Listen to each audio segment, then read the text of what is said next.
कि देश आपके हाथों में सुरक्षित नहीं है। आपकी जहां डबल इंजन की सरकार है और जहां आपकी सरकार है, दोनों की दोनों सरकारें फेल हो चुकी हैं और आपका डबल इंजन कबाड़ा इंजन हो चुका है, वो काम करना बंद हो चुका है, फेल हो चुका है आपका इंजन। तो आप कब्र खोदने में लगे हुए हैं, मस्जिद के अंदर मंदिर खोदने में लगे हुए हैं। पूरी दुनिया जब आगे बढ़ रही है विकास की ओर, तो आप देश में नफरत फैलाने में लगे हुए हैं। तो चलो ताजमहल तोड़ते हैं, चलो लाल किला तोड़ते हैं, चलो ये अंग्रेजों ने जो दिल्ली का रेलवे स्टेशन बनाया इसको तोड़ते हैं, चलो पूरे देश में खोदते हैं, सारी सड़कें तोड़ते हैं, सारे पुल तोड़ते हैं, पूरे देश में तोड़फोड़ करते हैं। सिंगल इंजन की सरकार नहीं मान्यवर, डबल इंजन की सरकार, राज्य दर राज्य। माननीय सुने। और जब हमारे प्रधानमंत्री जी चुनाव प्रचार में जाते हैं तो कहते हैं अपने राज्य में डबल इंजन की सरकार बनाओ, हम आपकी सुरक्षा करेंगे। इसलिए जवाबदेही दुगनी हो जाती है आपकी। निश्चित रूप से अपराध रोकना राज्य का विषय है, लेकिन अगर केंद्र में भी बीजेपी की सरकार, राज्य में भी बीजेपी की सरकार और उस राज्य में भी अपराध रुकने के बजाय बढ़ रहा है, तो आपकी दुगनी जिम्मेदारी होती है, दुगनी जवाबदेही होती है कि देश आपके हाथों में सुरक्षित नहीं है।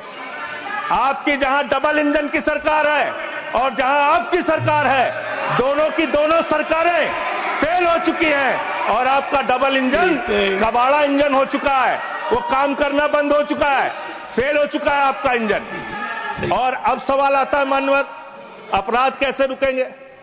अपराध करने वाले लोग कौन है? अपराध फैलाने वाले लोग कौन है? कम्युनल वायलेंस के मामले में 2019 से 2024 की तुलना अगर आप करेंगे, 94% की वृद्धि हुई है माननीय, 94%। देश में सांप्रदायिक दंगों में वृद्धि हुई है, ये आंकड़े हैं। और कम्युनल वायलेंस क्यों हो रहे हैं?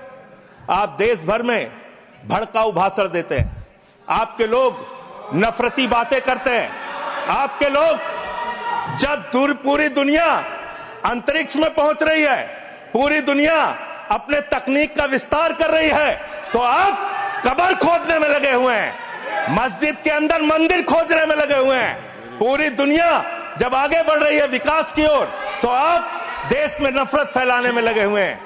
अगर आप इतिहास पढ़ाना चाहते हैं, मुगलों का इतिहास पढ़ाना चाहते हैं, पढ़ाइए मुगलों का इतिहास। लेकिन गृह मंत्री जी यहां पे बैठे हैं, मैं पूछना चाहता हूं, ASI प्रोटेक्टेड जो संस्थान है, जो संपत्तियां हैं, वो आपकी हैं, आपकी सुरक्षा में है। वो चाहे ताजमहल हो, वो चाहे लाल किला हो, वो चाहे देश की तमाम मुगलों ने, अंग्रेजों ने जिन लोगों ने संपत्तियां बनाई, वो सारी की सारी संपत्तियां आपके द्वारा संरक्षित। और आप ही के लोग कहते हैं इसको हम तोड़ डालेंगे, इसको हम खोद डालेंगे, इसको हम उजाड़ डालेंगे। तो चलो ताजमहल तोड़ते हैं, चलो लाल किला तोड़ते हैं, चलो ये अंग्रेजों ने जो दिल्ली का रेलवे स्टेशन बनाया इसको तोड़ते हैं, चलो पूरे देश में खोदते हैं, सारी सड़कें तोड़ते हैं, सारे पुल तोड़ते हैं, पूरे देश में तोड़फोड़ करते हैं। आप देश भर में अगर इतिहास पढ़ाना चाहते हैं तो पढ़ाइए इतिहास, पढ़ाइए महाड़ का इतिहास, पढ़ाइए दलितों को तालाब में पानी पीने की इजाजत नहीं थी।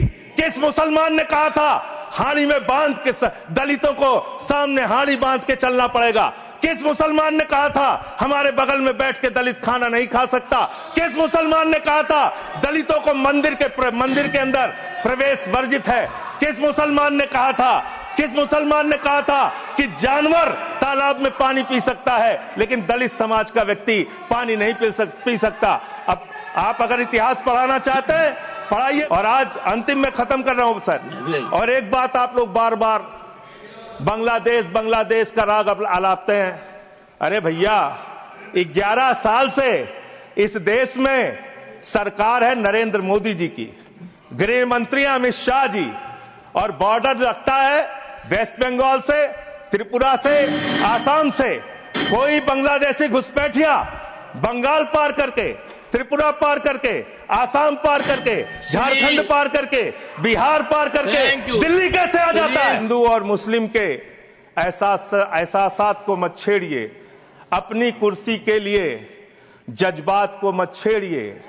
हम में कोई हूड़, कोई शक, कोई मंगोल है, दफन है जो बात, उस बात को मत छेड़िए। गर गलतियां बार बार